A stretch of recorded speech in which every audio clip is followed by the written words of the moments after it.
Hello friend, तो स्वागत है सॉरी एसपी गैरेज में। तो अॼु अला करे किंग लाट खणे आया आहियूं पां टाटा एस लोडिंग गाड़ी पां अला करे खणे आया आहियूं। उन भी जो मॉडल है योरदार कंडीशन में पियो है, टिकटॉक कंडीशन में पियो है, टायर योरदार पिया आहिनि, चेचिस योरदार पई है। तो ही पाके गाड़ी है वेचे जी भाई इन जो ठाठो योरदार पियो है, मातेड़ो गैल्वेनिस जे पाइप जो ओरिजिनल बनल है, पोटला टायर योरदार ही और चेचिस भी आई नेरे सको तो गड़ी योरदार है। चेचिस पर एकदम मस्त है। तो भाई इन गाड़ी ते लोन थी वेंदी ताईं 30,000 रोकड़ो पेमेंट खणे अचींदा, तो बाकी जो जेको हूंदो ही मेरे लोन थी वेंदी।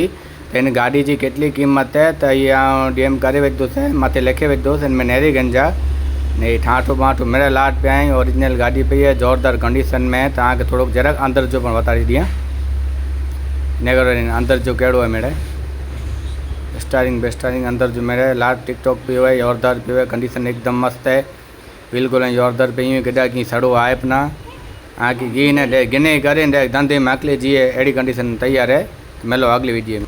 ही रही यानी जो ऑफिस एन ऑटो कंसल्ट वारा आई भाई अमृत भाई जयपा रही ने ही लोकेशन नहीं नेरीगंज नखत्राणा पाजे आ भाई रॉयल होटल लंघता तो एटले आगळ वेंदा थोड़ो लोडिया सर्विस स्टेशन अची तो इनके सामने वाड़ो है, इन्हें वाड़ो ही मेरे देसा दो ये कॉम्प्लेक्स है, इन कॉम्प्लेक्स जनी जी ऑफिस है ते हलिया चीज़ भले सेठ।